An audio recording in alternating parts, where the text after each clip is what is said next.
महादेव। हर हर महादेव। हर हर Mahadev. British शिक्षा नीति। British शिक्षा नीति। ब्रिटिश शिक्षा नीति। ब्रिटिश शिक्षा नीति। ब्रिटिश शिक्षा नीति। ब्रिटिश शिक्षा नीति उद्देश्य विकास मूल्यांकन अवधि परिणाम। ब्रिटिश शिक्षा नीति उद्देश्य विकास मूल्यांकन अवधि परिणाम। ब्रिटिश शिक्षा नीति उद्देश्य विकास मूल्यांकन अवधि परिणाम। ब्रिटिश शिक्षा नीति उद्देश्य विकास मूल्यांकन अवलिक परिणाम। ब्रिटिश शिक्षा नीति उद्देश्य विकास मूल्यांकन अवलिक परिणाम।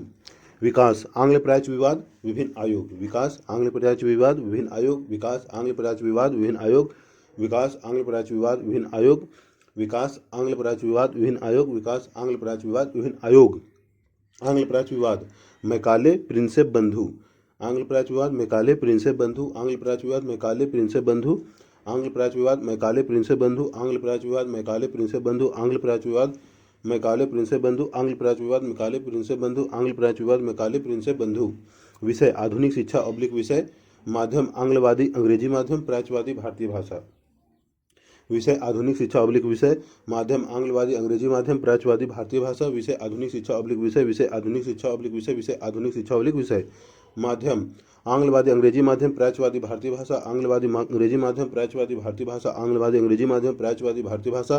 आंग्लवादी अंग्रेजी माध्यम। प्राच्यवादी भारतीय भाषा। आंग्लवादी अंग्रेजी माध्यम। प्राच्यवादी भारतीय भाषा। विभिन्न आयोग। विभिन्न आयोग। विभिन्न आयोग। विभिन्न आयोग 1813 का अधिनियम। उड घोषणा पत्र 1854। हंटर आयोग 1882। टॉमस रैले आयोग 1902। कलकत्ता विश्वविद्यालय अधिनियम 1904। Sadler commission 1917। हार्टेक समिति 1929। सार्जेंट योजना 1944। 1813 का अधिनियम। उड घोषणा पत्र 1854। हंटर आयोग 1882। टॉमस रैले आयोग 1902। कलकत्ता विश्वविद्यालय अधिनियम 1904। Sadler commission 1917। हार्टेक समिति 1929। सार्जेंट योजना 1944। 1813 का अधिनियम। उड घोषणा पत्र 1854। हंटर आयोग 1882। टॉमस रैले आयोग 1902। कलकत्ता विश्वविद्यालय अधिनियम 1904। Sadler commission 1917। हार्टेक समिति 1929। सार्जेंट योजना 1944। विभिन्न आयोग 1813 का अधिनियम। उड घोषणा पत्र 1854। हंटर आयोग 1882। टॉमस रैले आयोग 1902। कलकत्ता विश्वविद्यालय अधिनियम 1904। Sadler commission 1917। हार्टेक समिति 1929। सार्जेंट योजना 1944। विभिन्न आयोग 1813 का अधिनियम। उड घोषणा पत्र 1854। हंटर आयोग 1882। टॉमस रैले आयोग 1902। कलकत्ता विश्वविद्यालय अधिनियम 1904। Sadler commission 1917। हार्टेक समिति 1929। सार्जेंट योजना 1944। 1813 का अधिनियम। उड घोषणा पत्र 1854। हंटर आयोग 1882। टॉमस रैले आयोग 1902। कलकत्ता विश्वविद्यालय अधिनियम 1904। Sadler commission 1917। हार्टेक समिति 1929। सार्जेंट योजना 1944। विभिन्न आयोग 1813 का अधिनियम। उड घोषणा पत्र 1854। हंटर आयोग 1882। टॉमस रैले आयोग 1902। कलकत्ता विश्वविद्यालय अधिनियम 1904। Sadler commission 1917। हार्टेक समिति 1929। सार्जेंट योजना 1944। विभिन्न आयोग 1813 का अधिनियम। उड घोषणा पत्र 1854। हंटर आयोग 1882। टॉमस रैले आयोग 1902। कलकत्ता विश्वविद्यालय अधिनियम 1904। Sadler commission 1917। हार्टेक समिति 1929। सार्जेंट योजना 1944। विभिन्न आयोग 1813 का अधिनियम। उड घोषणा पत्र 1854। हंटर आयोग 1882। टॉमस रैले आयोग 1902। कलकत्ता विश्वविद्यालय अधिनियम 1904। Sadler commission 1917। हार्टेक समिति 1929। सार्जेंट योजना 1944। विभिन्न आयोग 1813 का अधिनियम। उड घोषणा पत्र 1854। हंटर आयोग 1882। टॉमस रैले आयोग 1902। कलकत्ता विश्वविद्यालय अधिनियम 1904। Sadler commission 1917। हार्टेक समिति 1929। सार्जेंट योजना 1944। विभिन्न आयोग 1813 का अधिनियम। उड घोषणा पत्र 1854। हंटर आयोग 1882। टॉमस रैले आयोग 1902। कलकत्ता विश्वविद्यालय अधिनियम 1904। Sadler commission 1917। हार्टेक समिति 1929। सार्जेंट योजना 1944। उद्देश्य। उद्देश्य। उद्देश्य। उद्देश्य ब्रिटिश आवश्यकताओं एवं हितों की पूर्ति के लिए आधुनिक शिक्षा दी गई, जिसका उद्देश्य एक भारतीय मध्यवर्ग तैयार करना था जो कम वेतन पर ब्रिटिश सरकार के लिए कार्य कर सके। ब्रिटिश आवश्यकताओं एवं हितों की पूर्ति के लिए आधुनिक शिक्षा दी गई, जिसका उद्देश्य एक भारतीय मध्यवर्ग तैयार करना था जो कम वेतन पर ब्रिटिश सरकार के लिए कार्य कर सके। एक ऐसा वर्ग तैयार करना था जो रक्त और रंग में तो भारतीय रहे, लेकिन आचार विचार एवं रुचि में अंग्रेज हो, जिससे यह वर्ग भारत में ब्रिटिश शासन का सामाजिक आधार तैयार कर शासन को मजबूती प्रदान कर सके। एक ऐसा वर्ग तैयार करना था जो रक्त और रंग में तो भारतीय रहे, लेकिन आचार विचार एवं रुचि में अंग्रेज हो, जिससे यह वर्ग भारत में ब्रिटिश शासन का सामाजिक आधार तैयार कर शासन को मजबूती प्रदान कर सके। शिक्षित भारतीयों के रूप में एक मध्यवर्ग तैयार करना जो ब्रिटिश वस्तुओं का खरीदार बन सके। शिक्षित भारतीयों के रूप में एक मध्यवर्ग तैयार करना जो ब्रिटिश वस्तुओं का खरीदार बन सके। आधुनिक शिक्षा के माध्यम से अंग्रेज भारतीयों को सभ्य बनाने वाले सिद्धांत को सही ठहरा सकते थे और इस माध्यम से भारतीयों का शुभचिंतक बनकर लंबे समय तक शासन कर सकते थे। आधुनिक शिक्षा के माध्यम से अंग्रेज भारतीयों को सभ्य बनाने वाले सिद्धांत को सही ठहरा सकते थे और इस माध्यम से भारतीयों का शुभचिंतक बनकर लंबे समय तक शासन कर सकते थे। इस तरह ब्रिटिश शिक्षा नीति का मूल उद्देश्य ब्रिटिश औपनिवेशिक हितों की पूर्ति करना था। इस तरह ब्रिटिश शिक्षा नीति का मूल उद्देश्य ब्रिटिश औपनिवेशिक हितों की पूर्ति करना था। शिक्षा का विकास। शिक्षा का विकास। शिक्षा का विकास। शिक्षा का विकास। शिक्षा का विकास। शिक्षा का विकास आरंभ में कंपनी के अधिकारियों ने अपनी आवश्यकतानुसार परंपरागत भारतीय शिक्षा को लागू किया। आरंभ में कंपनी के अधिकारियों ने अपनी आवश्यकतानुसार परंपरागत भारतीय शिक्षा को लागू किया। आरंभ में कंपनी के अधिकारियों ने अपनी आवश्यकतानुसार परंपरागत भारतीय शिक्षा को लागू किया। इसी क्रम में 1781 में कलकत्ता मदरसा की स्थापना की गई। इसी क्रम में 1781 में कलकत्ता मदरसा की स्थापना की गई। इसी क्रम में 1781 में कलकत्ता मदरसा की स्थापना की गई। 1791 में जोनाथन डंकन ने बनारस संस्कृत कॉलेज की स्थापना की। 1791 में जोनाथन डंकन ने बनारस संस्कृत कॉलेज की स्थापना की। 1791 में जोनाथन डंकन ने बनारस संस्कृत कॉलेज की स्थापना की। 1791 में जोनाथन डंकन ने बनारस संस्कृत कॉलेज की स्थापना की। 1791 में जोनाथन डंकन ने बनारस संस्कृत कॉलेज की स्थापना की। वस्तुतः उनका निर्माण किया इसलिए किया गया कि कंपनी को शिक्षित भारतीय नियमित तौर पर उपलब्ध कराया जा सके जो भारतीय भाषा के जानकार हो और कंपनी के न्याय प्रशासन में मदद कर सके। वस्तुतः इनका निर्माण इसलिए किया गया कि कंपनी को शिक्षित भारतीय नियमित तौर पर उपलब्ध कराया जा सके जो भारतीय भाषा के जानकार हो और कंपनी के न्याय प्रशासन में मदद कर सके। दरअसल न्याय विभाग में संस्कृत एवं फारसी विद्वानों की आवश्यकता थी। दरअसल न्याय विभाग में संस्कृत एवं फारसी विद्वानों की आवश्यकता थी। दरअसल न्याय विभाग में संस्कृत एवं फारसी विद्वानों की आवश्यकता थी। ईसाई मिशनरियों ने भी आधुनिक शिक्षा का प्रचार किया। ईसाई मिशनरियों ने भी आधुनिक शिक्षा का प्रचार किया। ईसाई मिशनरियों ने भी आधुनिक शिक्षा का प्रचार किया। इसी क्रम में बंगाल के श्रीरामपुर में विलियम कैरी एंड मार्समैन एवं वार्ड नामक ईसाई मिशनरी कार्यकर्ताओं ने आधुनिक शिक्षा का प्रचार किया। इसी क्रम में बंगाल के श्रीरामपुर में विलियम कैरी मार्समैन एवं वार्ड नामक ईसाई मिशनरी कार्यकर्ताओं ने आधुनिक शिक्षा का प्रचार किया। इसी क्रम में बंगाल के श्रीरामपुर में विलियम कैरी मार्समैन एवं वार्ड नामक ईसाई मिशनरी कार्यकर्ताओं ने आधुनिक शिक्षा का प्रसार किया।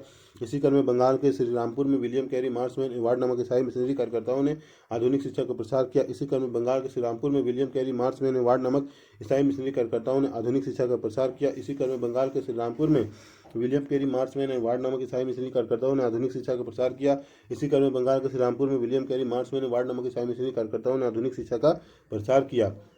इसे श्रीरामपुर तराई के नाम से जाना जाता है। इसे श्रीरामपुर तराई के नाम से जाना जाता है। इसे श्रीरामपुर तराई के नाम से जाना जाता है। William Carey मार्समैन ward William Carey मार्समैन ward William Carey मार्समैन ward William Carey मार्समैन ward William Carey मार्समैन ward William Carey मार्समैन ward William Carey मार्समैन ward William Carey मार्समैन ward William Carey मार्समैन ward. Company को भी अपने शासन के लिए आधुनिक शिक्षा प्राप्त भारतीयों की आवश्यकता थी। कंपनी को भी अपने शासन के लिए आधुनिक शिक्षा प्राप्त भारतीयों की आवश्यकता थी। अतः सर्वप्रथम 1813 के अधिनियम के तहत शिक्षा के विकास के लिए 1 लाख रुपये प्रतिवर्ष खर्च करने की बात कही गई। अतः सर्वप्रथम 1813 के अधिनियम के तहत शिक्षा के विकास के लिए 1 लाख रुपये प्रतिवर्ष खर्च करने की बात कही गई। अतः सर्वप्रथम 1813 के अधिनियम के तहत शिक्षा के विकास के लिए 1 लाख रुपये खर्च करने की बात कही गई। अतः सर्वप्रथम 1813 के अधिनियम के तहत शिक्षा के विकास के लिए 1 लाख रुपये प्रतिवर्ष खर्च करने की बात कही गई। अतः सर्वप्रथम 1813 के अधिनियम के तहत शिक्षा के विकास के लिए 1 लाख रुपये प्रतिवर्ष खर्च करने की बात कही गई। किंतु यह तय नहीं हो पाया कि यह धनराशि किस प्रकार की शिक्षा पर खर्च हो। किंतु यह तय नहीं हो पाया कि यह धनराशि किस प्रकार की शिक्षा पर खर्च हो। किंतु यह तय नहीं हो पाया कि यह धनराशि किस प्रकार की शिक्षा पर खर्च हो। इसी क्रम में गवर्नर जनरल विलियम बेंटिक के समय आंग्ल प्राइस विवाद सामने आया। इसी क्रम में गवर्नर जनरल विलियम बेंटिक के समय आंग्ल प्राइस विवाद सामने आया। इसी क्रम में गवर्नर जनरल विलियम बेंटिक के समय आंग्ल प्राइस विवाद सामने आया। इसी क्रम में गवर्नर जनरल विलियम बेंटिक के समय आंग्ल प्राइस विवाद सामने आया। इसी क्रम में गवर्नर जनरल विलियम बेंटिक के समय आंग्ल प्राइस विवाद सामने आया। आंग्ल प्राच्य विवाद आंग्ल प्राच्य विवाद आंग्ल प्राच्य विवाद आंग्ल प्राच्य विवाद आंग्ल प्राच्य विवाद आंग्ल प्राच्य विवाद आंग्ल प्राच्य विवाद। बेंटिक के समय लोक शिक्षा महासमिति का गठन हुआ जिसमें 10 सदस्य शामिल थे जो भारत में शिक्षा संबंधी नीति निर्माण के सुझाव देने के लिए अधिकृत थे। बेंटिक के समय लोक शिक्षा महासमिति का गठन हुआ जिसमें 10 सदस्य शामिल थे जो भारत में शिक्षा संबंधी नीति निर्माण में सुझाव देने के लिए अधिकृत थे। बेंटिक के समय लोक शिक्षा महासमिति का गठन हुआ जिसमें 10 सदस्य शामिल थे जो भारत में शिक्षा संबंधी नीति निर्माण में सुझाव देने के लिए अधिकृत थे। ये सदस्य 2 गुटों में विभाजित है, एक आंग्लवादी दूसरा प्राच्यवादी। ये सदस्य 2 गुटों में विभाजित है, एक आंग्लवादी दूसरा प्राच्यवादी। ये सदस्य 2 गुटों में विभाजित है, एक आंग्लवादी दूसरा प्राच्यवादी। आंग्लवादियों का नेतृत्व ट्रेवेलियन एवं मैकाले कर रहे थे जबकि प्राच्यवादियों का नेतृत्व प्रिंसेप बंधु जेम्स प्रिंसेप एवं हेनरी थॉबे प्रिंसेप कर रहे थे। आंग्लवादियों का नेतृत्व ट्रेवलियन एवं मैकाले कर रहे थे जबकि प्राच्यवादियों का नेतृत्व प्रिंसेप बंधु जेम्स प्रिंसेप एवं हेनरी थॉबे प्रिंसेप कर रहे थे। आंग्लवादियों का नेतृत्व ट्रेवलियन एवं मैकाले कर रहे थे जबकि प्राच्यवादियों का नेतृत्व प्रिंसेप बंधु जेम्स प्रिंसेप एवं हेनरी थॉबे प्रिंसेप कर रहे थे। आंग्लवादियों का नेतृत्व ट्रेवलियन एवं मैकाले कर रहे थे जबकि प्राच्यवादियों का नेतृत्व प्रिंसेप बंधु जेम्स प्रिंसेप एवं हेनरी थॉबे प्रिंसेप कर रहे थे। आंग्लवादियों का नेतृत्व ट्रेवलियन एवं मैकाले कर रहे थे जबकि प्राच्यवादियों का नेतृत्व प्रिंसेप बंधु जेम्स प्रिंसेप एवं हेनरी थॉबे प्रिंसेप कर रहे थे। आंग्लवादियों का नेतृत्व ट्रेवलियन एवं मैकाले कर रहे थे जबकि प्राच्यवादियों का नेतृत्व प्रिंसेप बंधु जेम्स प्रिंसेप एवं हेनरी थॉवे प्रिंसेप कर रहे थे। आंग्लवादियों का नेतृत्व ट्रेवलियन एम मैकाले कर रहे थे, जबकि प्राच्यवादियों का नेतृत्व प्रिंसेप बंधु जेम्स प्रिंसेप हेनरी थॉवे प्रिंसेप कर रहे थे। आंग्लवादियों का नेतृत्व ट्रेवलियन एम मैकाले कर रहे थे, जबकि प्राच्यवादियों का नेतृत्व प्रिंसेप बंधु जेम्स प्रिंसेप हेनरी थॉवे प्रिंसेप कर रहे थे। दोनों समूहों के बीच वाद विवाद के दो बिंदु थे, पहला शिक्षा का विषय क्या हो, दूसरा शिक्षा का माध्यम क्या हो। दोनों समूहों के बीच वाद विवाद के दो बिंदु थे, पहला शिक्षा का विषय क्या हो, दूसरा शिक्षा का माध्यम क्या हो। दोनों समूहों के बीच वाद विवाद के दो बिंदु थे, पहला शिक्षा का विषय क्या हो, दूसरा शिक्षा का माध्यम क्या हो। दोनों समूहों के बीच वाद विवाद के दो बिंदु थे, पहला शिक्षा का विषय क्या हो, दूसरा शिक्षा का माध्यम क्या हो। दोनों समूहों के बीच वाद विवाद के दो बिंदु थे, पहला शिक्षा का विषय क्या हो, दूसरा शिक्षा का माध्यम क्या हो।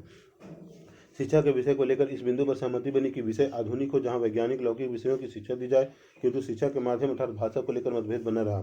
शिक्षा के विषय को लेकर इस बिंदु पर सहमति बनी कि विषय आधुनिक हो, जहां वैज्ञानिक लौकिक विषयों की शिक्षा दी जाए, किंतु शिक्षा के माध्यम अर्थात भाषा को लेकर मतभेद बना रहा। प्राच्यवादियों का तर्क था कि शिक्षा भारतीय भाषा में दी जाए और यूरोपीय ज्ञान विज्ञान ऐसी भाषा में पढ़ाया जाए जिससे भारतीय परिचित हो। प्राच्यवादियों का तर्क था कि शिक्षा भारतीय भाषा में दी जाए और यूरोपीय ज्ञान विज्ञान ऐसी भाषा में पढ़ाया जाए जिससे भारतीय परिचित हो। इस तरह के पीछे औपनिवेशिक हित प्रमुख थे। वस्तुतः वे भारतीयों के परंपरागत फारसी संस्कृत भाषाओं में शिक्षा देकर भाषा एवं जाति के आधार पर बांटकर अपने हितों को पूरा करने पर बल दे रहे थे। वस्तुतः वे भारतीयों के परंपरागत फारसी संस्कृत भाषाओं में शिक्षा देकर भाषा एवं जाति के आधार पर बांटकर अपने हितों को पूरा करने पर बल दे रहे थे। आंग्लवादियों का तर्क था कि अंग्रेजी भाषा में शिक्षा दी जाए तभी ब्रिटिश आवश्यकताओं की पूर्ति होगी। इसी क्रम में भारतीय भाषा एवं संस्कृति को निम्न स्तर का बताते हुए मैकाले ने कहा कि एक अच्छे पुस्तकालय की एक भाग की पुस्तकें संपूर्ण भारत एवं अरब के साहित्य से अधिक मूल्यवान है। इसी क्रम में भारतीय भाषा और संस्कृति को निम्न स्तर बताते हुए मैकाले ने कहा कि एक अच्छे पुस्तकालय की एक भाग की पुस्तकें संपूर्ण भारत एवं अरब के साहित्य से अधिक मूल्यवान है। इसी क्रम में भारतीय भाषा एवं संस्कृति को निम्न स्तर पर बताते हुए मैकाले ने कहा कि अच्छे पुस्तक की एक भाग की पुस्तकें संपूर्ण भारत एवं अरब के साहित्य से अधिक मूल्यवान है। इसी क्रम में इस विवाद में आंग्लवादियों की जीत हुई और शिक्षा के माध्यम के रूप में अंग्रेजी भाषा को अपनाया गया। इसी क्रम में इस विवाद में आंग्लवादियों की जीत हुई और शिक्षा के माध्यम के रूप में अंग्रेजी भाषा को अपनाया गया। इसी क्रम में इस विवाद में आंग्लवादियों की जीत हुई और शिक्षा के माध्यम के रूप में अंग्रेजी भाषा को अपनाया गया। इसी क्रम में अधोगमी निस्यंदन सिद्धांत सामने आया। इसी क्रम में अधोमुखी निस्यंदन सिद्धांत सामने आया। इसी क्रम में अधोमुखी निस्यंदन सिद्धांत सामने आया। इसी क्रम में अधोमुखी निस्यंदन सिद्धांत सामने आया। इसी क्रम में अधोमुखी निस्यंदन सिद्धांत सामने आया। अधोमुखी निस्यंदन सिद्धांत असफल सिद्धांत अधोमुखी निस्यंदन सिद्धांत असफल सिद्धांत अधोमुखी निस्यंदन सिद्धांत अधोमुखी निस्यंदन सिद्धांत अधोमुखी निस्यंदन सिद्धांत डाउनवर्ड फिल्ट्रेशन थ्योरी अधोमुखी निस्यंदन सिद्धांत डाउनवर्ड फिल्ट्रेशन थ्योरी अधोमुखी निस्यंदन सिद्धांत डाउनवर्ड फिल्ट्रेशन थ्योरी। आंग्लवादियों का कहना था कि ऊपर के स्तर पर उच्च भारतीय वर्ग को शिक्षा दी जाए, फिर यह शिक्षित भारतीय अन्य भारतीयों को शिक्षा प्रदान करेंगे, अर्थात यह छन छन कर निम्न अशिक्षित भारतीयों तक पहुंचेगी। इसे ही अधोमुखी निस्यंदन का सिद्धांत कहते हैं। आंग्लवादियों का कहना था कि ऊपर के स्तर पर उच्च भारतीय वर्ग को शिक्षा दी जाए, फिर यह शिक्षित भारतीय अन्य भारतीयों को शिक्षा प्रदान करेंगे, अर्थात यह छन छन कर निम्न अशिक्षित भारतीयों तक पहुंचेगी। इसे ही अधोमुखी निस्यंदन का सिद्धांत कहते हैं। वस्तुतः सरकार की यह योजना भारत में उच्च वर्ग के एक भाग को शिक्षित कर एक ऐसे वर्ग का निर्माण करने की थी जो रक्त और रंग में तो भारतीय हो किंतु आचार विचार में अंग्रेज हो।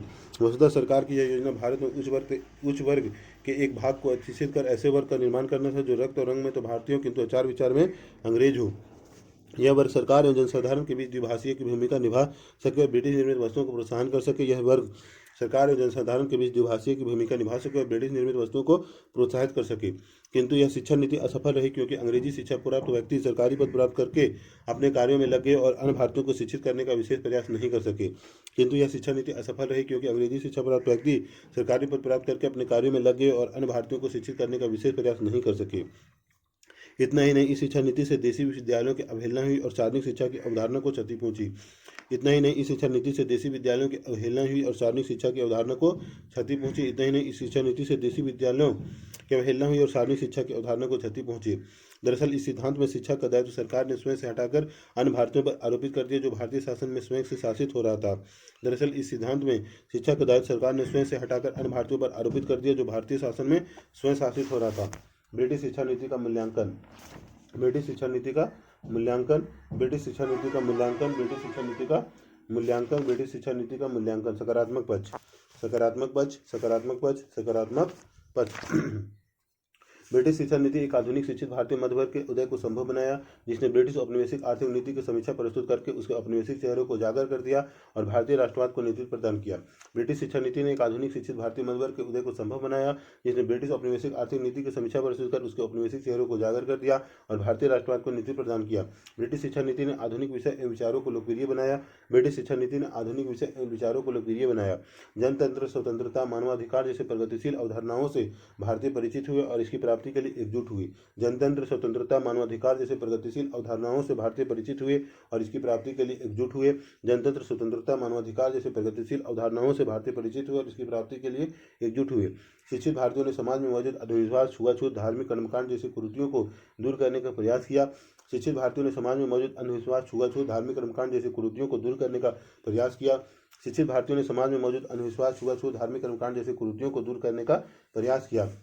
इसी क्रम में 19वीं सदी में सामाजिक धार्मिक सुधार आंदोलन प्रारंभ हुआ, जिसने भारतीयों के अंदर आत्मविश्वास पैदा किया। इसी क्रम में 19वीं सदी में सामाजिक धार्मिक सुधार आंदोलन प्रारंभ हुआ, जिसने भारतीयों के अंदर आत्मविश्वास पैदा किया। इसी क्रम में 19वीं सदी में सामाजिक धार्मिक सुधार आंदोलन प्रारंभ हुआ, जिसने भारतीयों के अंदर आत्मविश्वास पैदा किया। शिक्षित भारतीयों ने पत्र पत्रिकाओं का प्रकाशन कर भारतीय बुद्धिजीवियों को ब्रिटिश शासन के वास्तविक स्वरूप से परिचित कराया। शिक्षित भारतीयों ने पत्र पत्रिकाओं का प्रकाशन कर भारतीय बुद्धिजीवियों को ब्रिटिश शासन के वास्तविक स्वरूप से परिचित करवाया। इस तरह आधुनिक शिक्षा के माध्यम से विकसित हुए मध्यवर्ग ने औपनिवेशिक शोषण के विरुद्ध लोगों को एकजुट किया और राष्ट्रीय आंदोलन का नेतृत्व प्रदान कर औपनिवेशिक शोषण से मुक्ति प्राप्त की। इस तरह आधुनिक शिक्षा के माध्यम से विकसित हुए मध्यवर्ग ने औपनिवेशिक शोषण के विरुद्ध लोगों को एकजुट किया और राष्ट्रीय आंदोलन का नेतृत्व प्रदान कर औपनिवेशिक शोषण से मुक्ति प्राप्त की। इन्हीं संदर्भों में यह कहा गया कि भारतीयों ने पश्चिम के हथौड़े से पश्चिम की बेड़ियों को तोड़ डाला। इन्हीं संदर्भों में यह कहा गया कि भारतीयों ने पश्चिम के हथौड़े से पश्चिम की बेड़ियों को तोड़ डाला। यहाँ पश्चिमी हथौड़े से तात्पर्य अंग्रेजों द्वारा भारत में राजनीतिक प्रशासनिक एकता प्रदान करने, रेलवे के परिचालन से भारतीयों का आपसी संपर्क को बढ़ावा मिला। यह पश्चिमी हथौड़े से तात्पर्य अंग्रेजों द्वारा भारत में राजनीतिक प्रशासनिक एकता प्रदान करने, रेलवे के परिचालन से भारतीयों के आपसी संपर्क को बढ़ावा मिला। फलतः राष्ट्रीय चेतना के विकास का आधार तैयार हुआ। तो साथ ही ब्रिटिश शिक्षा नीति से एक भारतीय मध्यवर्ग का विकास हुआ, जिसने पत्र पत्रिकाओं का प्रकाशन कर भारतीय बुद्धिजीवियों को एकजुट किया तथा ब्रिटिश औपनिवेशिक स्वरूप को उजागर कर औपनिवेशिक मुक्ति का आधार तैयार किया। फलतः राष्ट्रीय चेतना के विकास का आधार तैयार हुआ। तो साथ ही ब्रिटिश शिक्षा नीति से एक भारतीय मध्यवर्ग का विकास हुआ, जिसने पत्र पत्रिकाओं का प्रकाशन कर भारतीय बुद्धिजीवियों को एकजुट किया तथा ब्रिटिश औपनिवेशिक स्वरूप को उजागर कर औपनिवेशिक मुक्ति का आधार तैयार किया। नकारात्मक पक्ष, नकारात्मक पक्ष, नकारात्मक पक्ष, नकारात्मक पक्ष, नकारात्मक पक्ष, नकारात्मक पक्ष। ब्रिटिश शिक्षा नीति से आम जनता की उपेक्षा हुई। ब्रिटिश शिक्षा नीति से आम जनता की उपेक्षा हुई। ब्रिटिश शिक्षा नीति से आम जनता की उपेक्षा हुई। फलतः बड़ी संख्या में लोग निरक्षर रह गए। 1931 तक 92% जनसंख्या निरक्षर थी, जिसका बड़ा कारण यह था कि शिक्षा के माध्यम के रूप में विदेशी भाषा को अपनाया गया था। 1931 तक 92% जनसंख्या निरक्षर रह गई थी, जिसका बड़ा कारण यह था कि शिक्षा के माध्यम के रूप में विदेशी भाषा अपनाया गया था। 1931 तक 92% जनसंख्या निरक्षर थी, जिसका एक बड़ा कारण यह था कि शिक्षा के माध्यम के रूप में विदेशी भाषा को अपनाया गया था। यह शिक्षा प्रणाली महंगी थी, अतः शिक्षा शहरी संपन्न वर्ग का अधिकार हुआ। इससे आर्थिक सामाजिक विषमता बढ़ी। यह शिक्षा प्रणाली महंगी थी, अतः शिक्षा पर शहरी संपन्न वर्ग का अधिकार हुआ। इससे आर्थिक सामाजिक विषमता बढ़ी। शिक्षित एवं जनसाधारण के बीच दूरियां बढ़ी। शिक्षित एवं जनसाधारण के बीच दूरियां बढ़ी। अतः शिक्षा से एक ऐसा वर्ग तैयार हुआ जिसमें भारतीय शिक्षण संस्कृति को निम्न कोटि का समझने वाले लोग भी शामिल थे। अतः शिक्षा से एक ऐसा वर्ग तैयार हुआ जिसमें भारतीय शिक्षण संस्कृति को निम्न कोटि का समझने वाले लोग भी शामिल थे। यह वर्ग पश्चिमी मूल्यों के अंधानुकरण पर बल दे रहा था। विभिन्न आयोगों में महिला शिक्षा की बात की गई, किंतु व्यवहारिक स्तर पर महिला शिक्षा की अवहेलना हुई। विभिन्न आयोगों में महिला शिक्षा की बात की गई, किंतु व्यवहारिक स्तर पर महिला शिक्षा की अवहेलना हुई। विभिन्न आयोगों में महिला शिक्षा की बात कही गई, किंतु व्यवहारिक स्तर पर महिला शिक्षा की अवहेलना हुई। वस्तुतः महिला शिक्षा को बजटीय सहयोग नहीं मिला। वैज्ञानिक तकनीकी शिक्षा की अवहेलना की गई। वस्तुतः जानबूझकर ब्रिटिश सरकार ने वैज्ञानिक तकनीकी शिक्षा को बढ़ावा नहीं दिया, क्योंकि इससे भारत के औद्योगिक आर्थिक विकास का मार्ग प्रशस्त होता। वैज्ञानिक तकनीकी शिक्षा की अवहेलना की गई। वस्तुतः जानबूझकर ब्रिटिश सरकार ने वैज्ञानिक तकनीकी शिक्षा को बढ़ावा नहीं दिया, क्योंकि इससे भारत के औद्योगिक आर्थिक विकास का मार्ग प्रशस्त होता। फलतः इंग्लैंड के पूंजीपतियों को उद्योगों को हानि होती। ब्रिटिश शिक्षा प्रणाली में शिक्षा का मूल उद्देश्य डिग्री प्राप्त करना हो गया, जिससे भारत में शिक्षित बेरोजगारों की संख्या में वृद्धि हुई। ब्रिटिश शिक्षा प्रणाली में शिक्षा का मूल उद्देश्य डिग्री प्राप्त करना हो गया, जिससे भारत में शिक्षित बेरोजगारों की संख्या में वृद्धि हुई। हिंदू मुस्लिम सांप्रदायिकता को बढ़ावा मिला। निष्कर्ष ब्रिटिश शिक्षा नीति औपनिवेशिक हितों से परिचालित थी, जिसका मूल उद्देश्य एक ऐसा भारतीय शिक्षित वर्ग तैयार करना था जो ब्रिटिश आवश्यकताओं की पूर्ति कर सके। ब्रिटिश शिक्षा नीति औपनिवेशिक हितों से परिचालित थी, जिसका मूल उद्देश्य एक ऐसा भारतीय शिक्षित वर्ग तैयार करना था जो ब्रिटिश आवश्यकताओं की पूर्ति कर सके। इतना जरूर है कि इस शिक्षा के माध्यम से एक भारतीय मध्यवर्ग का उदय हुआ जो पश्चिमी मूल्यों से परिचित हुआ। इतना जरूर है कि इस शिक्षा के माध्यम से एक भारतीय मध्यवर्ग का उदय हुआ जो पश्चिमी मूल्यों से परिचित हुआ। इसी क्रम में उसने ब्रिटिश आर्थिक, राजनीतिक, औपनिवेशिक, प्रशासनिक नीतियों को उद्घाटित कर भारतीयों को एकजुट कर राष्ट्रीय आंदोलन का नेतृत्व प्रदान किया। इसी क्रम में उसने ब्रिटिश आर्थिक, राजनीतिक, औपनिवेशिक, प्रशासनिक नीतियों को उद्घाटित कर भारतीयों को एकजुट कर राष्ट्रीय आंदोलन का नेतृत्व प्रदान किया। ब्रिटिश शिक्षा नीति हिंदू मुस्लिम सांप्रदायिकता का कारण। ब्रिटिश शिक्षा नीति हिंदू मुस्लिम सांप्रदायिकता का कारण। ब्रिटिश शिक्षा नीति हिंदू मुस्लिम सांप्रदायिकता का कारण। ब्रिटिश शिक्षा नीति हिंदू मुस्लिम सांप्रदायिकता का कारण। ब्रिटिश शिक्षा नीति हिंदू मुस्लिम सांप्रदायिकता का कारण। हिंदू धर्म। हिंदू धर्म भाषा धर्म के बीच अनिवार्य संबंध नहीं, भिन्न भाषा अपनाने हेतु लोग स्वतंत्र। ब्रिटिश पूर्व शासन में राजकीय पदों के लिए फारसी भाषा को भी अपनाया। ब्रिटिश शासन में अंग्रेजी राजकीय पदों के लिए जरूरी, अतः हिंदू लोगों ने इसे अपनाकर विभिन्न पदों पर नियुक्त होकर आगे निकल गए। हिंदू धर्म भाषा धर्म के बीच अनिवार्य संबंध नहीं, भिन्न भाषा अपनाने हेतु लोग स्वतंत्र। ब्रिटिश पूर्व शासन में राजकीय पदों के लिए फारसी भाषा को भी अपनाया गया। ब्रिटिश शासन में अंग्रेजी राजकीय पदों के लिए जरूरी, अतः हिंदू लोगों ने इसे अपनाकर विभिन्न पदों पर नियुक्त होकर आगे निकल गए। हिंदू धर्म भाषा धर्म के बीच अनिवार्य संबंध नहीं, भिन्न भाषा अपनाने हेतु लोग स्वतंत्र। ब्रिटिश पूर्व शासन में राजकीय पदों के लिए फारसी को भी अपनाया। ब्रिटिश शासन में अंग्रेजी राजकीय पदों के लिए जरूरी, अतः हिंदू लोगों ने इसे अपनाकर विभिन्न पदों पर नियुक्त होकर आगे निकल गए। हिंदू धर्म भाषा धर्म के बीच अनिवार्य संबंध नहीं, विभिन्न भाषा अपनाने हेतु लोग स्वतंत्र। ब्रिटिश पूर्व शासन में राजकीय पदों के लिए फारसी भाषा को भी अपनाया। ब्रिटिश शासन में अंग्रेजी राजकीय पदों के लिए जरूरी, अतः हिंदू लोगों ने इसे अपनाकर विभिन्न पदों पर नियुक्त होकर आगे निकल गए। मुस्लिम धर्म भाषा धर्म के मध्य अनिवार्य संबंध, अरबी फारसी शिक्षा पर बल तथा ब्रिटिश पूर्व शासन में मुस्लिम इसी भाषा से युक्त होकर राजकीय पद प्राप्त करते थे। ब्रिटिश काल में अंग्रेजी भाषा अनिवार्य, मुस्लिम इस भाषा से जुड़ नहीं सके क्योंकि यह पश्चिम के लोगों की ईसाई परंपरा वालों की भाषा थी, अतः राजकीय पद प्राप्त नहीं पिछड़ गया। मुस्लिम धर्म भाषा धर्म के मध्य अनिवार्य संबंध, अरबी फारसी शिक्षा पर बल तथा ब्रिटिश पूर्व शासन में मुस्लिम इसी भाषा से युक्त होकर राजकीय पद प्राप्त करते थे। ब्रिटिश काल में अंग्रेजी भाषा अनिवार्य, मुस्लिम इस भाषा से जुड़ नहीं सके क्योंकि यह पश्चिम के लोगों की ईसाई परंपरा वालों की भाषा थी, अतः राजकीय पद प्राप्त नहीं पिछड़ गया। मुस्लिम धर्म भाषा धर्म के मध्य अनिवार्य संबंध, अरबी फारसी शिक्षा पर बल तथा ब्रिटिश पूर्व शासन में मुस्लिम इसी भाषा से युक्त होकर राजकीय पद प्राप्त करते थे। ब्रिटिश काल में अंग्रेजी भाषा अनिवार्य, मुस्लिम इस भाषा से जुड़ नहीं सके क्योंकि यह पश्चिम के लोगों की ईसाई परंपरा वालों की भाषा थी, अतः राजकीय पद प्राप्त नहीं पिछड़ गया। विभिन्न शिक्षा आयोग। विभिन्न शिक्षा आयोग। विभिन्न शिक्षा आयोग। विभिन्न शिक्षा आयोग। विभिन्न शिक्षा आयोग। विभिन्न शिक्षा आयोग। विभिन्न शिक्षा आयोग। उड घोषणा पत्र 1854। उड घोषणा पत्र 1854। उड घोषणा पत्र 1854। उड घोषणा पत्र 1854। उड घोषणा पत्र 1854। उड घोषणा पत्र 1854। उड घोषणा पत्र 1854। उड घोषणा पत्र 1854। उड घोषणा पत्र 1854। उड घोषणा पत्र 1854। उड घोषणा पत्र 1854। भारतीय शिक्षा पर एक व्यापक योजना बोर्ड ऑफ कंट्रोल के अध्यक्ष चार्ल्स वुड की अध्यक्षता में सामने आई। भारतीय शिक्षा पर एक व्यापक योजना बोर्ड ऑफ कंट्रोल के अध्यक्ष चार्ल्स वुड की अध्यक्षता में सामने आई। भारतीय शिक्षा पर एक व्यापक योजना बोर्ड ऑफ कंट्रोल के अध्यक्ष चार्ल्स वुड की अध्यक्षता में सामने आई। भारतीय शिक्षा पर एक व्यापक योजना बोर्ड ऑफ कंट्रोल के अध्यक्ष चार्ल्स वुड की अध्यक्षता में सामने आई। भारतीय शिक्षा पर एक व्यापक योजना बोर्ड ऑफ कंट्रोल के अध्यक्ष चार्ल्स वुड की अध्यक्षता में सामने आई। इस घोषणा को भारतीय शिक्षा का मैग्ना कार्टा कहा जाता है। इस घोषणा को भारतीय शिक्षा का मैग्ना कार्टा कहा जाता है। इस घोषणा को भारतीय शिक्षा का मैग्ना कार्टा कहा जाता है। इस घोषणा को भारतीय शिक्षा का मैग्ना कार्टा कहा जाता है। इस घोषणा को भारतीय शिक्षा का मैग्ना कार्टा कहा जाता है, जिसके तहत निम्नलिखित प्रावधान किए गए। जिसके तहत निम्नलिखित प्रावधान किए गए। जिसके तहत निम्नलिखित प्रावधान किए गए। पहला, उच्च शिक्षा अंग्रेजी भाषा में एवं स्कूली शिक्षा भारतीय भाषा में। उच्च शिक्षा अंग्रेजी भाषा में, स्कूली शिक्षा भारतीय भाषा में। उच्च शिक्षा अंग्रेजी भाषा में, स्कूली शिक्षा भारतीय भाषा में। उच्च शिक्षा अंग्रेजी भाषा में, भारतीय स्कूली शिक्षा भारतीय भाषा में। उच्च शिक्षा अंग्रेजी भाषा में, स्कूली शिक्षा भारतीय भाषा में। उच्च शिक्षा अंग्रेजी भाषा में, स्कूली शिक्षा भारतीय भाषा में। उच्च शिक्षा अंग्रेजी भाषा में, स्कूली शिक्षा भारतीय भाषा में। उच्च शिक्षा अंग्रेजी भाषा में, स्कूली शिक्षा भारतीय भाषा में। लोक शिक्षा विभाग का गठन किया जाएगा। लोक शिक्षा विभाग का गठन किया जाए। लोक शिक्षा विभाग का गठन किया जाए। लोक शिक्षा विभाग का गठन किया जाए। लोक शिक्षा विभाग का गठन किया जाए। लोक शिक्षा विभाग का गठन किया जाए। लोक शिक्षा विभाग का गठन किया जाए। लोक शिक्षा विभाग का गठन किया जाए। स्त्री शिक्षा पर ध्यान दिया जाए। स्त्री शिक्षा पर ध्यान दिया जाए। स्त्री शिक्षा पर ध्यान दिया जाए। स्त्री शिक्षा पर ध्यान दिया जाए। स्त्री शिक्षा पर ध्यान दिया जाए। स्त्री शिक्षा पर ध्यान दिया जाए। स्त्री शिक्षा पर ध्यान दिया जाए। स्त्री शिक्षा पर ध्यान दिया जाए।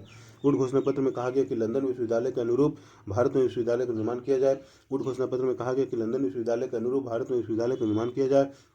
उड घोषणा पत्र में कहा गया कि लंदन विश्वविद्यालय के अनुरूप भारत में विश्वविद्यालय का निर्माण किया जाए। उड घोषणा पत्र में कहा गया कि लंदन विश्वविद्यालय के अनुरूप भारत में विश्वविद्यालय का निर्माण किया जाए। उड घोषणा पत्र में कहा गया कि लंदन विश्वविद्यालय के अनुरूप भारत में विश्वविद्यालय का निर्माण किया जाए।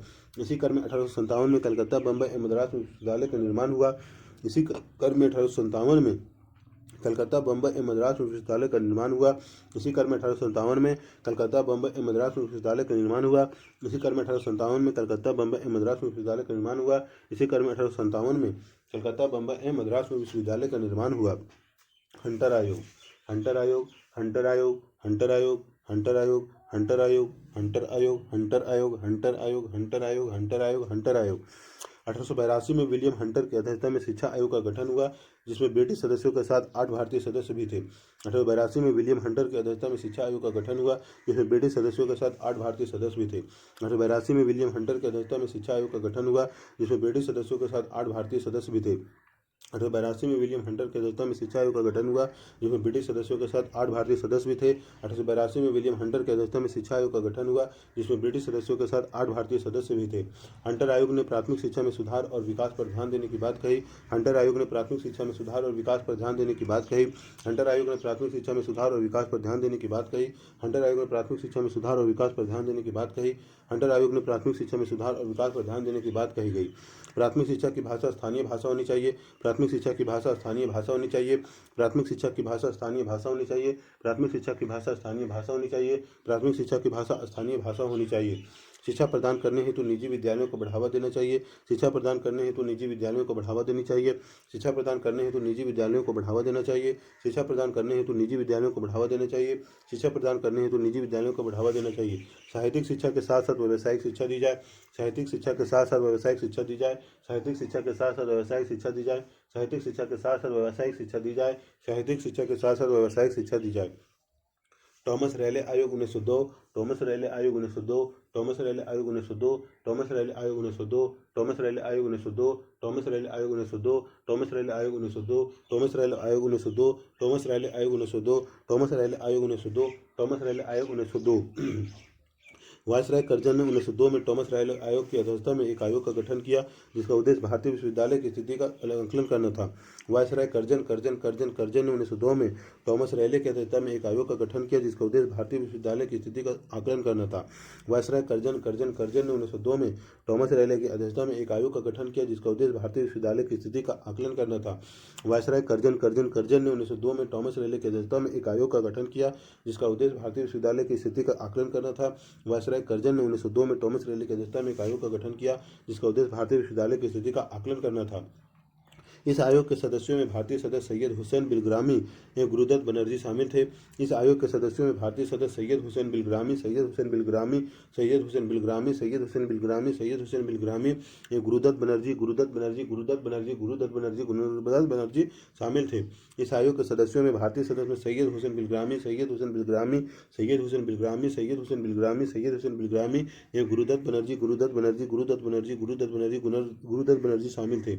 इस आयोग के सदस्यों में भारतीय सदस्य में सैयद हुसैन बिलग्रामी, सैयद हुसैन बिलग्रामी, सैयद हुसैन बिलग्रामी एवं गुरुदत्त बनर्जी, गुरुदत्त बनर्जी, गुरुदत्त बनर्जी शामिल थे। इस आयोग के सदस्यों में भारतीय सदस्य में सैयद हुसैन बिलग्रामी एवं गुरुदत्त बनर्जी शामिल थे। रैले आयोग की सिफारिश पर 1904 में भारतीय विश्वविद्यालय अधिनियम पारित किया गया, जिसे कलकत्ता विश्वविद्यालय अधिनियम 1904 कहते हैं। रैले आयोग की सिफारिश पर 1904 में भारतीय विश्वविद्यालय अधिनियम पारित किया गया, जिसे कलकत्ता विश्वविद्यालय अधिनियम 1904 कहते हैं।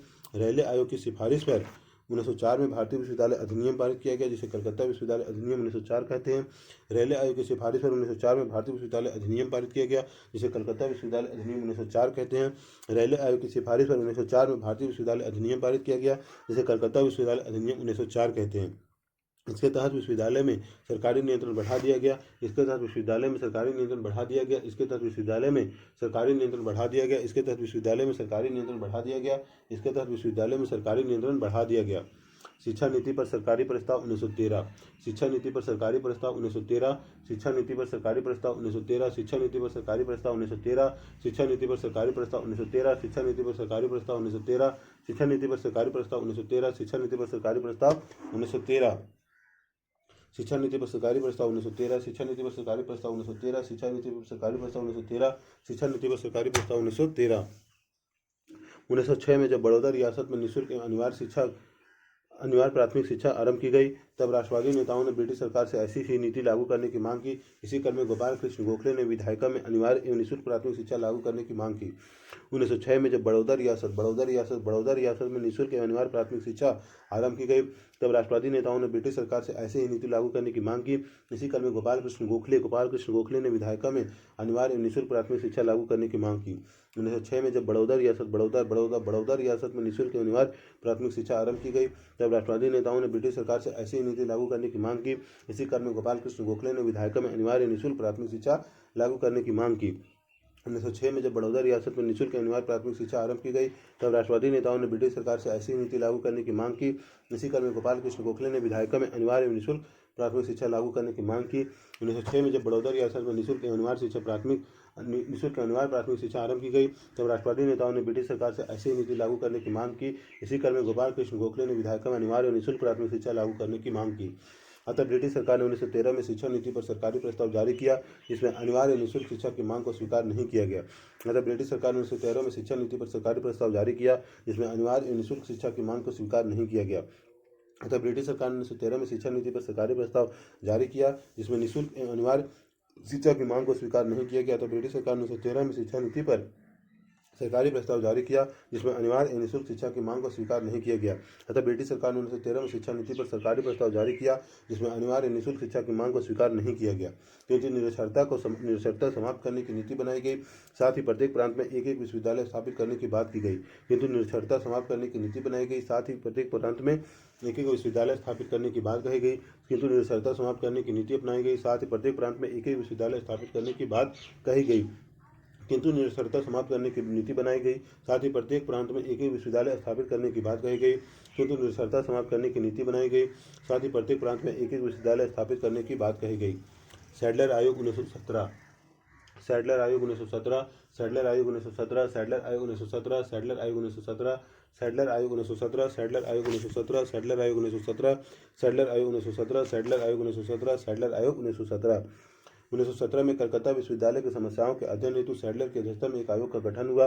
1917 में कलकत्ता विश्वविद्यालय की समस्याओं के अध्ययन हेतु सैडलर की अध्यक्षता में एक आयोग का गठन हुआ। 1917 में कलकत्ता विश्वविद्यालय की समस्याओं के अध्ययन हेतु सैडलर की अध्यक्षता में एक आयोग का गठन हुआ। 1917 में कलकत्ता विश्वविद्यालय की समस्याओं के अध्ययन हेतु सैडलर की अध्यक्षता में एक आयोग का गठन हुआ। 1917 में कलकत्ता विश्वविद्यालय की समस्याओं के अध्ययन हेतु सैडलर की अध्यक्षता में एक आयोग का गठन हुआ। इस आयोग में डॉक्टर आशुतोष मुखर्जी और जियाउद्दीन अहमद नामक दो भारतीय सदस्य भी शामिल थे। इस आयोग में डॉक्टर आशुतोष मुखर्जी और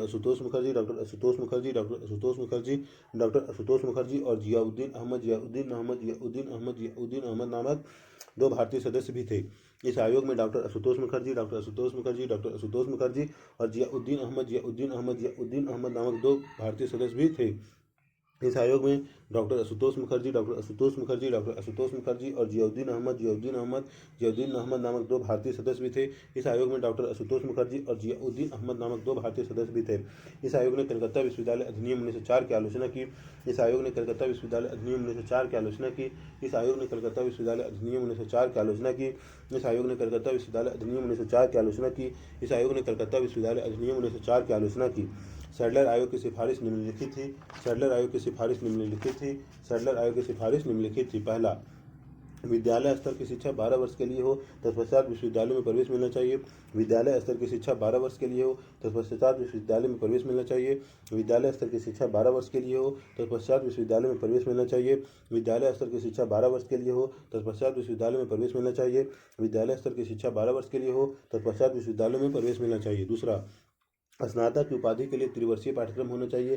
स्नातक की उपाधि के लिए त्रिवर्षीय पाठ्यक्रम होना चाहिए। स्नातक की उपाधि के लिए त्रिवर्षीय पाठ्यक्रम होना चाहिए। स्नातक की उपाधि के लिए त्रिवर्षीय पाठ्यक्रम होना चाहिए। स्नातक की उपाधि के लिए त्रिवर्षीय पाठ्यक्रम होना चाहिए। स्नातक की उपाधि के लिए त्रिवर्षीय पाठ्यक्रम होना चाहिए। कलकत्ता विश्वविद्यालय का भार कम करने के लिए ढाका में एक विश्वविद्यालय की स्थापना की जाए। कलकत्ता विश्वविद्यालय का भार कम करने के लिए ढाका में एक विश्वविद्यालय की स्थापना की जाए। कलकत्ता विश्वविद्यालय का भार कम करने के लिए ढाका में एक विश्वविद्यालय की स्थापना की जाए। कलकत्ता विश्वविद्यालय का भार कम करने के लिए ढाका में एक विश्वविद्यालय की स्थापना की जाए। कलकत्ता विश्वविद्यालय का भार कम करने के लिए ढाका में एक विश्वविद्यालय की स्थापना की जाए। महिला शिक्षा की सुविधाओं का विस्तार हो। महिला शिक्षा की सुविधाओं का विस्तार हो। महिला शिक्षा की सुविधाओं का विस्तार हो। महिला शिक्षा की सुविधाओं का विस्तार हो। महिला शिक्षा की सुविधाओं का विस्तार हो। महिला शिक्षा की सुविधाओं का विस्तार हो। हार्टेक समिति 1929 हार्टेक समिति 1929, हार्टेक समिति 1929, हार्टेक समिति 1929, हार्टेक समिति 1929, हार्टेक समिति 1929, हार्टेक समिति 1929, हार्टेक समिति 1929, हार्टेक समिति 1929, हार्टेक समिति 1929, हार्टेक समिति 1929। 1929 में शिक्षा व्यवस्था के प्रति बढ़ते असंतोष के प्रति फिलिप हार्टेक ने की अध्यक्षता में एक हार्टेक समिति का गठन किया गया। 1929 में शिक्षा व्यवस्था के प्रति बढ़ते असंतोष के प्रति फिलिप हार्टेक की अध्यक्षता में एक हार्टेक समिति का गठन किया गया। 1929 में शिक्षा व्यवस्था के प्रति बढ़ते असंतोष के प्रति फिलिप हार्टेक की अध्यक्षता में एक हार्टेक समिति का गठन किया गया। 1929 में शिक्षा व्यवस्था के प्रति बढ़ते असंतोष के प्रति फिलिप हार्टेक की अध्यक्षता में एक हार्टेक समिति का गठन किया गया। 1929 में शिक्षा व्यवस्था के प्रति बढ़ते असंतोष के प्रति फिलिप हार्टेक की अध्यक्षता में एक हार्टेक समिति का गठन किया गया, जिसमें प्राथमिक शिक्षा पर बल देते हुए ग्रामीण क्षेत्र के विद्यार्थियों को माध्यमिक स्तर पर ही रोकने और उन्हें व्यावसायिक शिक्षा देने पर बल दिया गया। जिसमें प्राथमिक शिक्षा पर बल देते हुए ग्रामीण क्षेत्र के विद्यार्थियों को माध्यमिक स्तर पर ही रोकने और उन्हें व्यावसायिक शिक्षा देने पर बल दिया गया। जिसमें प्राथमिक शिक्षा पर बल देते हुए ग्रामीण क्षेत्र के विद्यार्थियों को माध्यमिक स्तर पर ही रोकने और उन्हें व्यावसायिक शिक्षा देने पर बल दिया गया। जिसमें प्राथमिक शिक्षा पर बल देते हुए ग्रामीण क्षेत्र के विद्यार्थियों को माध्यमिक स्तर पर ही रोकने और उन्हें व्यावसायिक शिक्षा देने पर बल दिया गया। जिसमें प्राथमिक शिक्षा पर बल देते हुए ग्रामीण क्षेत्र के विद्यार्थियों को माध्यमिक स्तर पर ही रोकने और उन्हें व्यावसायिक शिक्षा देने पर बल दिया गया। वर्धा शिक्षा योजना 1937, वर्धा शिक्षा योजना 1937, वर्धा शिक्षा योजना 1937, वर्धा शिक्षा योजना 1937, वर्धा शिक्षा योजना 1937, वर्धा शिक्षा योजना 1937, वर्धा शिक्षा योजना 1937, वर्धा शिक्षा योजना 1937, वर्धा शिक्षा योजना 1937, वर्धा शिक्षा योजना 1937, वर्धा शिक्षा योजना 1937, वर्धा शिक्षा योजना 1937। 1937 में गांधी अपने पत्र हरिजन में एक नई शिक्षा योजना प्रस्तुत की, जिसे वर्धा मूल शिक्षा योजना कहा जाता है। 1937 में गांधी अपने पत्र हरिजन में एक नई शिक्षा योजना प्रस्तुत की, जिसे वर्धा मूल शिक्षा योजना कहा जाता है। 1937 में गांधी अपने पत्र हरिजन में एक नई शिक्षा योजना प्रस्तुत की, जिसे वर्धा मूल शिक्षा योजना कहा जाता है। 1937 में गांधी ने अपने पत्र हरिजन में एक नई शिक्षा योजना प्रस्तुत की, जिसे वर्धा मूल शिक्षा योजना कहा जाता है। 1937 में गांधी ने अपने पत्र हरिजन में गांधी हरिजन में एक नई शिक्षा योजना प्रस्तुत की, जिसे वर्धा मूल शिक्षा योजना कहा जाता है। इसके तहत निम्नलिखित सुझाव दिए गए। पहला, योजना के तहत हस्त निर्मित उत्पादन पर बल दिया गया ताकि शिक्षकों के वेतन का भी प्रबंध किया जा सके। योजना के तहत हस्त निर्मित उत्पादन पर बल दिया गया ताकि शिक्षकों के वेतन का भी प्रबंध किया जा सके। योजना के तहत हस्त निर्मित उत्पादन पर बल दिया गया ताकि शिक्षकों के वेतन का भी प्रबंध किया जा सके। योजना के तहत हस्त निर्मित उत्पादन पर बल दिया गया ताकि शिक्षकों के वेतन का भी प्रबंध किया जा सके। योजना के तहत हस्त निर्मित उत्पादन पर बल दिया गया ताकि शिक्षकों के वेतन का भी प्रबंध किया जा सके। 7 से 14 वर्ष तक अनिवार्य निःशुल्क शिक्षा 7 से 14 वर्ष तक अनिवार्य निःशुल्क शिक्षा 7 से 14 वर्ष तक अनिवार्य निःशुल्क शिक्षा दी जाए। 7 वर्ष तक अनिवार्य निःशुल्क शिक्षा दी जाए। 7 से 14 वर्ष तक अनिवार्य निःशुल्क शिक्षा दी जाए। 7 से 14 वर्ष तक अनिवार्य निःशुल्क शिक्षा दी जाए। 7 से 14 वर्ष तक अनिवार्य निःशुल्क शिक्षा दी जाए। प्राथमिक एवं उच्च माध्यमिक शिक्षा पर बल दिया जाए। प्राथमिक एवं उच्च माध्यमिक विद्यालय की शिक्षा पर बल दिया। प्राथमिक एवं उच्च माध्यमिक विद्यालय की शिक्षा पर बल दिया। प्राथमिक एवं उच्च माध्यमिक विद्यालय की शिक्षा पर बल दिया। प्राथमिक एवं उच्च माध्यमिक विद्यालय की शिक्षा पर बल दिया। प्रथम 7 वर्ष तक मातृभाषा में शिक्षा दी जाए। प्रथम 7 वर्ष तक मातृभाषा में शिक्षा दी जाए। प्रथम 7 वर्ष तक मातृभाषा में शिक्षा दी जाए। प्रथम 7 वर्ष तक मातृभाषा में शिक्षा दी जाए। प्रथम 7 वर्ष तक मातृभाषा में शिक्षा दी जाए। छात्रों को रुचि के अनुरूप व्यावसायिक शिक्षा दी जाए। छात्रों को रुचि के अनुरूप व्यावसायिक शिक्षा दी जाए। छात्रों को रुचि के अनुरूप व्यावसायिक शिक्षा दी जाए। छात्रों को रुचि के अनुरूप व्यावसायिक शिक्षा दी जाए। छात्रों को रुचि के अनुरूप व्यावसायिक शिक्षा दी जाए। प्रथम 7 वर्ष तक मातृभाषा में शिक्षा दी जाए। प्रथम 7 वर्ष तक मातृभाषा में शिक्षा दी जाए। प्रथम 7 वर्ष तक मातृभाषा में शिक्षा दी जाए। छात्रों को रुचि के अनुरूप व्यावसायिक शिक्षा दी जाए। छात्रों को रुचि के अनुरूप व्यावसायिक शिक्षा दी जाए। छात्रों को रुचि के अनुरूप व्यावसायिक शिक्षा दी जाए। सार्जेंट योजना 1944, सार्जेंट योजना 1944, सार्जेंट योजना 1944, सार्जेंट योजना 1944, सार्जेंट योजना 1944, सार्जेंट योजना 1944, सार्जेंट योजना 1944, सार्जेंट योजना 1944, सार्जेंट योजना 1944, सार्जेंट योजना 1944, सार्जेंट योजना 1944, सार्जेंट योजना 1944। 6 से 11 वर्ष तक की उम्र के बच्चों के लिए अनिवार्य निःशुल्क शिक्षा दी जाए। 6 से 11 वर्ष के बच्चों के लिए अनिवार्य निःशुल्क शिक्षा दी जाए। 6 से 11 वर्ष तक की उम्र के बच्चों के लिए अनिवार्य निःशुल्क शिक्षा दी जाए। 6 से 11 वर्ष तक की उम्र के बच्चों के लिए अनिवार्य निःशुल्क शिक्षा दी जाए। 6 से 11 वर्ष तक की उम्र के बच्चों के लिए अनिवार्य निःशुल्क शिक्षा दी जाए। 6 से 11 वर्ष तक की उम्र के बच्चों के लिए अनिवार्य निःशुल्क शिक्षा दी जाए। 6 से 11 वर्ष तक की उम्र के बच्चों के लिए अनिवार्य निःशुल्क शिक्षा दी जाए। 6 से 11 वर्ष तक की उम्र के बच्चों के लिए अनिवार्य निःशुल्क शिक्षा दी जाए। 6 से 11 वर्ष तक की उम्र के बच्चों के लिए अनिवार्य निःशुल्क शिक्षा दी जाए। 6 से 11 वर्ष तक के बच्चों के लिए अनिवार्य निःशुल्क शिक्षा दी जाए।